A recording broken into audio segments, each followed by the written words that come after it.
Pilipinas, magandang araw po sa inyo, Luzon, Visayas at Mindanao. Kumusta po kayo? Dinesisyonan na po ng International Criminal Court itong interim release request ng kampo ni Digong. At negatibo na naman po ang desisyon ng ICC. Sa madaling sabi po, talagang mabubulok na si Digong dyan sa ICC detention facility. Wala na pong kawalayan. Alam mo kung bakit? Appeal na ito eh. May nauna ng desisyon ng ICC.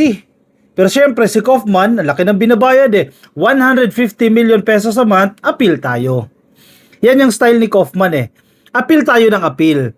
Ang ICC naman, sinasabi ng ICC, kasi ang sabi ng kampo nila Duterte ni Kaufman, may mali doon sa pagtingin sa sitwasyon ni Digong. Kasi nga, mahina na ito eh. May sakit na ito. Pero sabi ng ICC, wala naman bago doon sa inyong sa inyong pleadings. Yung sinasabi ninyong maling desisyon ng ICC, hindi nyo naman na-point out, hindi nyo naman na-substantiate. Sa madaling sabi, mananatili po yung desisyon ng ICC na mananatili si Digong dyan sa ICC detention facility. Hindi po siya makakalabas. Kahit ano pang gawin ninyo, yung request ninyo for interim release, negatibo na po ang resulta. Dyan na po siya. Kung inyong matatandaan, di ba? Nag-ikot pa yan eh. Sa napakaraming bansa, yung pamilya Duterte, si Sara Duterte, nag-ikot yan. Sino? Si Baste. Si Baste, si Pulong, iba't ibang bansa pinuntahan nila eh. Para makahanap po ng bansa na tatanggap kay Digong. Kasi requirement po yan para sa kanilang request for interim release. Sa kabila ng pag-iikot nila sa iba't ibang bansa, negatibo pa rin po yung resulta. Talagang ang karma talaga alam talaga ng karma kung sino yung dapat negatively kinakarma at yung positively sinusuklian na maganda. Alam talaga yan eh. Biruin mo ha, napakaraming chinugi ng panahon ni Digong tapos basta-basta na lang makakalabas. Ito mga nangyayari na ito nakatadhana talaga yan eh. Mismong si Digong, alam niya yan, aminado siya eh. ICC Appeals Chamber upholds Rodrigo Duterte's detention in The Hague. Sabi po ng headline ng One Star. Yung decision po ng ICC mananatili. Sige, basahin natin ka-coffee itong balita na ito. Sige.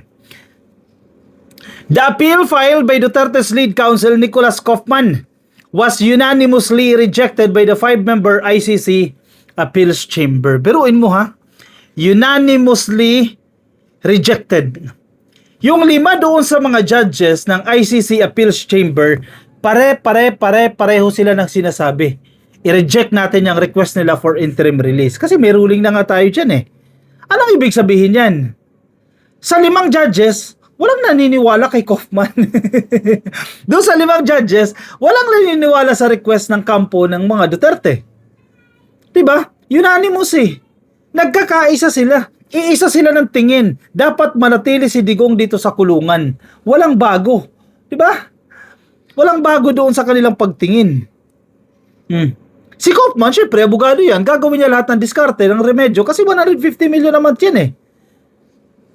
Naging attack dog na nga rin yan ng mga Duterte labang kay PBBM eh. Imbis na ipagtanggol lang si Digong eh.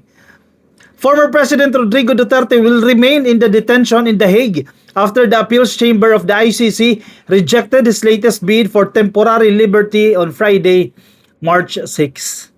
Temporary liberty pa kayo ha? Kasi ang gusto naman nila dyan sa interim release na yan, yung temporary liberty nga, palabasin nyo si Digong dyan sa ICC.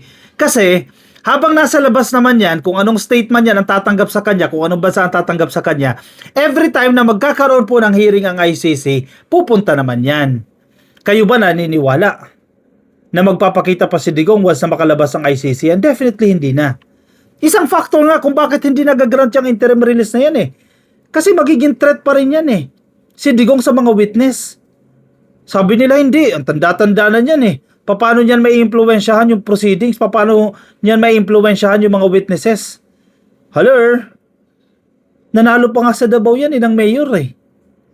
Makapangyarihan yan eh. Maraming access yan, maraming connection yan. May impluwensyahan talaga yung mga witnesses once na makalaya yan. Kaya nga hindi inaalaw ng ICC na makalabas yan. Kasi may kapangyarihan pa rin yan. At isa pa, naniniwala kayo na a-attend pa siya sa hearing sa pagdinig ng ICC kapag nasa labas siya? Definitely hindi na. Magtatago na yan. Unang-una, hindi nila nirerespeto ang ICC. Babalik na naman sila doon sa mindset nila na bakit kami pupunta dyan sa hearing na yan, from the very first place, hindi namin nirerespeto yung ICC. Bakit kami pupunta dyan? Kumbaga, hinayaan nyo na makalabas yan, magtatago na yan. Buti na lang mautak itong ICC judges, hindi pwedeng mangyari yan. The 5-member appeals chamber unanimously affirmed the January 26 decision of the ICC Pre-Trial Chamber 1 which mandated the continued detention of Duterte. Again, ito po ay reaffirmation lamang. Pangalawang beses na pong desisyon ito kasi may nauna na pong desisyon noong January 26 na hindi ka pwedeng lumabas. Siyempre, inapila. Ngayon, ito na naman po yung desisyon, hindi pwede. It rejected the appeal lodged by Duterte's lawyer Nicholas Kaufman, who argued that the pre-trial judges erred in their decision on the review of the former president's detention. Kapal ni Kaufman no? Sabi ni Kaufman dyan, no? Nagkamali kayo ICC ha? ICC ha? ICC judges ha? Nagkamali kayo sa decision ninyo. Baliktarin ninyo. Baliktarin ninyo yung decision ninyo noong January 26. Parang Supreme Court yan Yung pinakamahuhusay na judges ng jajaan Paano nagkamali yan? Yung 5 nagkamali doon sa decision nila sa detention ni Digong? No way. Kaya nga yung reaffirmation unanimous decision Lahat sila 5, iisa ang sinasabi. In his appeal, basahin natin, sinasabi ni Kaufman, called out the pre-trial chamber for disregarding a report they submitted concerning Duterte's health condition. O dito tayo sa health condition niya. Sabi nila, kampo nila Duterte hindi na po kayang umattend ng hearing or Duterte cannot stand trial dahil po sa kanyang health condition. Hindi na kaya, mahina na Sabi pa ni Kaufman, nag-uulyanin. Yun yung first argument nila, no? Hindi na matandaan ni Digong yung mga pangyayari. Nung siya po ay mayor at siya po ay presidente, bigla naging makakalimutin Therefore, hindi na siya pwedeng tumayo sa hearing. Diba? At dahil deteriorating na po yung kanyang kalusugan, dapat pakawalan na po siya. Dapat i-grant na po itong interim release dahil mahina na po si Digong. That's the first argument. Hindi tinanggap yan ng ICC. Alam mo, ginawa ng ICC, nagpadala ng mga totoong medical experts. Diba? Kasi report ng kampo ni Digong yan sabi nila, deteriorating na yung kalusugan. Nagpadala ng mga medical experts, sinuri si Digong. Again, ICC yung nagpadala At alam mo kung ano yung findings ng mga ICC medical experts? Kaya pa ni Digong tumayo na trial. Kaya niya pang umattend ng hearing. Pero pinili niya, ayun yan Siyempre, masisira yung kanilang kwento. Pero, nahuli pa rin sila dyan. Yung gimmick na yan nila Kaufman, nahuli pa rin. Kasi nag-iba sila ng narrative. Kung inyong matatandaan noon ang kanilang narrative, mahina si Digong, makakalimutin na. Pangalawa, yung bago nilang narrative, walang jurisdiction pa rin ng ICC. Actually, hindi yan bago, luma na rin. Wala pa rin jurisdiction yung ICC at kinidnap na ng Marcos administration si Digong at dinala dyan sa Dahig. Nagkamali. Umali daw po yung pag-aresto kay Digong. Yun ang sinisilip nila. Ano ba talaga? Una, hindi na kayang umattend ng hearing dahil mahina na. Ngayon, iba na yung kwento. Iba na yung narrative ni Kaufman. Kesyo, kinidnap daw si Digong. Diba? Sino naniniwala kinidnap yan? Sa nakakita ng kinidnap, sinama yung mga gusto mong isama. Diba? Kinidnap daw yan na may warrant of arrest naman dyan. Hindi sila lumulusot sa ICC. Matatalino yung judges si Kaufman, sige, sabihin natin matalino si Kaufman dahil pinipirahan niya ang mga Duterte. Mas matatalino yung mga nakaupo dyan. He said, this report constitutes a new fact and should have been assessed as a change in circumstance that would warrant Duterte's release from detention. Ang pinupunto ni Kaufman sa Tagalog po, dapat tingnan daw ng ICC judges yung ipinasa nilang dokumento na nagsasabing mahina na ang kalusugan ni Digong. Yan ang sinasabi niya.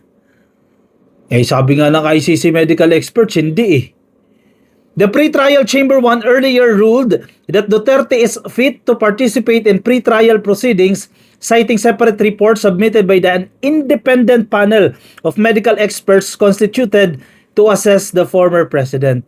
Yun yung pinupunto ko sa inyo. Hindi ninyo basta-basta mabubudol ang ICC. Sige, sabihin ninyo, magaling yung doktor ni Digong na sumuri sa kanya. Kung kaibigan niya yung doktor na yan, ching ching ching ching ching. Hindi ka na fit. Parang ano lang yan kumuha ka ng medical report ilagay mo dyan, Dok, hindi ko kayang pumasok. Ilagay mo dyan, nagdadariya ako. Magkakilala sila eh. Di ba? May ibang mga doktor, ganyan, bogus. Di mo naman pwedeng i-deny yan. May medical certificate ka kahit hindi ka sinusuri. Di ba? Pwedeng ganun. Pero hindi payag ang ICC dyan. Hindi pwede. Magpapadala kami ng sarili namin mga doktor na susuri dyan kay Digong. Hindi sila lumusot dyan.